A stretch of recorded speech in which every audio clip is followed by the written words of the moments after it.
Olá, estudante, tudo bom com você? Hoje a gente vai estar fazendo um vídeo diferente aqui no canal. A gente vai estar analisando a minha redação do SSA 3 pela primeira vez, que eu também não vi ela ainda, depois que eu recebi o resultado. E a minha redação foi do ano de 2020, processo de ingresso 2020. Na verdade, eu fiz ela no ano de 2019, só que eles colocam um ano a mais porque é o ano em que a gente vai ingressar na faculdade. A minha redação, ela teve o título Protagonismo do Jovem na Construção de uma Sociedade Mais Justa. Na verdade, foi o tema. O texto motivador foi uma música e ela tem por título A Terra de Gigante. Eu tive duas reações quando vi esse texto motivador. Primeiro, eu me desesperei porque é uma música, né? Como é que eu vou conseguir interpretar o tema da redação através de uma música? Certo que há músicas que nos ajudam, mas essa daqui que eu nunca tinha ouvido na minha vida e quando eu li ela pela primeira vez, eu não entendi nada.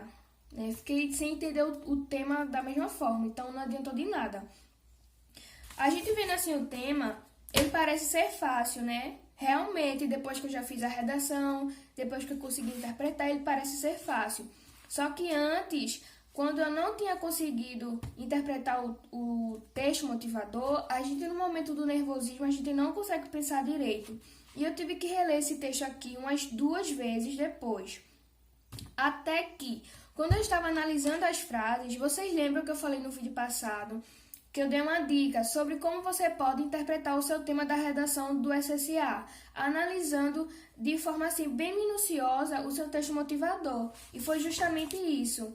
Essas 3 frasezinhas daqui não vai dar muito para vocês verem pela câmera, mas eu vou colocar aí na tela para vocês verem.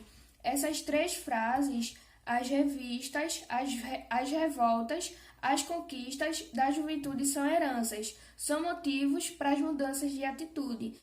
E eu pensei, bom, como é que o jovem ele pode contribuir na construção de uma sociedade mais justa? O que é, na verdade, o que é realmente o papel do jovem nessa construção? E quando eu li a palavra revoltas, já acendeu uma luzinha na minha cabeça, graças a Deus, e eu entendi que é através das revoltas que o jovem consegue sim fazer da sociedade mais justa. E por que essas revoltas acontecem? Geralmente as revoltas acontecem pela insatisfação do povo, porque o povo quer lutar pela garantia dos seus direitos. E foi justamente isso que eu abordei ao longo do meu texto. Que é muito importante que você tenha um foco, que você saiba o que você vai criticar no seu texto, para que você não fale sobre uma coisa no seu D1 e fale de outra completamente que não tem nada a ver com o tema no seu D2. Então, se você tiver um foco sobre o que você vai argumentar ao longo do seu texto, vai ficar bem mais fácil. Então, vamos lá. O título da minha redação foi A Luta pela Garantia dos Direitos Unânimes. Você pode perguntar, nossa, William, mas você falou no vídeo passado que o meu título não pode ser formado por artigos, preposições e conjunções. E é aí que está o meu equívoco. Por quê? Não é que o título ele não pode ser formado por esses 3 aí que eu falei. Na verdade, eles não vão ser contados como palavras no seu título. Como, por exemplo, eu não falei aqui a luta pela garantia dos direitos unânimes, então são 4 palavrinhas que há no meu título. O artigo que eu coloquei, a preposição, eles não vão ser contados como palavras, até porque eles são essenciais na formação do seu título, na formação de qualquer frase. Por quê? Eles são operadores argumentativos que garantem a coesão do seu texto, ou seja, eles são essenciais na sua frase sim para garantir que ela tenha coesão. E na sua redação do SSA, no seu título, eles não vão ser contados como palavra. Então, é que fique bastante claro aí, tá? Então, vamos lá. A introdução. Após a Segunda Guerra Mundial, a ONU promulgou o documento constitucional, o qual assegura em termos universais o direito à dignidade e à igualdade a toda pessoa humana. Então, perceba que eu já comecei a minha introdução com uma alusão histórica, falando sobre como a Constituição ela foi criada. Então, agora eu já vou argumentar em relação ao meu tema da redação. Não se vê, entretanto, no Brasil, partes dessas cláusulas pétreas sendo postas em prática pelo Estado brasileiro, já que a luta pela garantia dos direitos unânimes e a falta de políticas públicas, minhas 2 teses, tem se tornado um dos principais motivos para que os jovens brasileiros se tornem protagonistas na construção de uma sociedade mais justa. Então percebam aí que eu fiz a retomada do tema da redação. Isso é muito importante porque o avaliador, quando ele for ler a sua redação, ele vai perceber que você teve o maior cuidado em fazer com que o seu texto, já no primeiro parágrafo, mantenha uma relação com o tema da redação. Então é muito importante que você faça isso. Não é obrigatório, não é regra, não é nada. Mas se você quiser já manter uma boa impressão na sua primeira introdução, no seu primeiro parágrafo, é muito importante. E, diante disso, torna-se necessária a discussão desses aspectos a fim do pleno funcionamento da sociedade. Aí vamos agora para o primeiro desenvolvimento. A priori, é importante destacar que as cláusulas pétreas incisas na Constituição Federal de 1988 encontram-se apenas na teoria e não na prática. Haja vista esse fato tem se comprovado através de revoltas protagonizadas pela faixa etária juvenil que buscam reivindicar seus direitos em praças e ruas.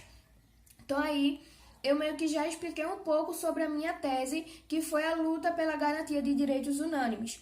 Agora eu já vou para o meu repertório sociocultural. Fato este assemelha-se bastante ao período da Revolução Russa, uma vez que é marcada por protestos obtidos pela insatisfação dos habitantes quanto a seus direitos negligenciados.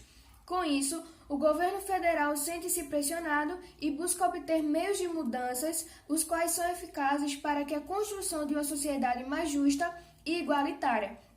Então percebam que eu comecei o meu desenvolvimento falando já sobre a minha tese, e só joguei o meu repertório sociocultural no meio do meu parágrafo e terminei ele novamente fazendo um breve comentário aí sobre o governo federal. Isso fica a seu critério. Você pode tanto colocar o repertório sociocultural no começo, quanto no meio ou no final, contanto que você saiba relacionar os seus argumentos com o seu repertório, que é muito importante. O meu D2. Em segunda instância, convém ressaltar que o problema advém da falta de políticas públicas, as quais são essenciais para o crescimento sociocultural da população. De acordo com o filósofo Nicolau Maquiavel, as políticas são responsáveis por transmitir o bem coletivo. Contudo, ao atrelar esse pensamento à atual realidade, vê-se que há um choque de ideias, já que, em detrimento da ausência dessas políticas, muitos jovens sentem a necessidade de lutar pela conquista de uma sociedade que atenda de fato coletivamente de modo justo. Então perceba que eu comecei o meu desenvolvimento com o conectivo, assim como também no D1.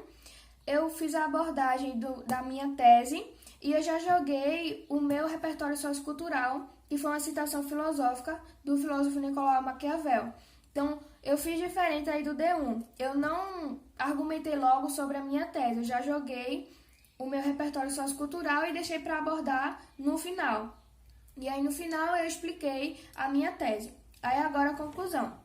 Sendo assim, percebe-se que a luta pela garantia de direitos e a falta de políticas públicas agravam a problemática em questão, uma vez que a maior parte dos direitos de tais cidadãos são negligenciados e, por isso, muitos jovens se autodenominam protagonistas pela luta de um Brasil melhor, a fim de construir e fazer das próximas gerações os frutos de tais lutas e reivindicações. Da mesma forma, a falta de políticas públicas implicou para que a juventude buscasse obter conquistas que pudessem transformar a sociedade. Então, como eu falei no vídeo passado, para quem não assistiu novamente, eu vou deixar aqui no card para que você assista e entenda o que eu estou falando. Eu falei que na redação do SSA não é obrigatório que você elabore propostas de intervenções a favor das suas teses, dos seus argumentos, não. Muito diferente do que acontece no Enem. O que vai lhe ser pedido é que apenas você faça um pequeno resumo de tudo que você abordou ao longo do seu texto. Então, como eu falei no início do vídeo, você tem que ter um foco sobre o que você vai criticar, sobre o que você vai argumentar. Isso vai facilitar tudo. Então, eu falei aqui sobre os direitos, a garantia dos direitos unânimes, e foi justamente o que eu coloquei no meu resumo. Então percebam aí que na minha conclusão foi apenas um pequeno resumo, não teve nada de diferente, nada demais. Eu apenas iniciei o parágrafo com conectivo, que isso é regra, e fiz o resumo normal, tranquilo. Uma dica que eu também quero dar é em relação ao título da sua redação, por quê? eu sugiro que você primeiro argumente, que você primeiro desenvolva o seu texto e depois você elabore o título da sua redação. Porque se você for fazer o contrário, se primeiro você escrever o seu título para depois escrever os seus argumentos, você vai ficar preso somente ao seu título, você vai ficar preso a argumentar somente ao que está no seu título. E se você fizer o contrário, se primeiro você desenvolver o seu texto, você vai ter mais liberdade para argumentar sobre o que vier na sua mente e depois ali você vai reler o seu texto novamente e vai resumir tudo em uma pequena frase que vai ser o seu título. Então a dica que eu dou, essa dica também é muito importante, foi o que também me ajudou a elaborar o meu título da redação. Gente, esse foi o vídeo de hoje. A gente já terminou aqui de analisar a minha redação. Se você gostou aí desse vídeo, desse tipo de vídeo, eu vou entender que o seu like foi o sim. Então não esquece de deixar o like. E se você for novo aqui no canal, não esquece de se inscrever, ativar o sininho para sempre estar recebendo as notificações aí dos vídeos. E vou deixar aqui mais vídeos, se caso você quiser visitar o meu canal, vou deixar aqui na tela final para você visitar e conhecer mais um pouco aí do canal. Não esquece também de compartilhar esse vídeo com o seu amigo que também está se preparando para o SSA. Acredito que esse vídeo também pode ajudar muito ele para que ele tenha uma noção na prática como é realmente a redação do SSA, como é que ela vem, o texto motivador. Até o próximo vídeo, estudante!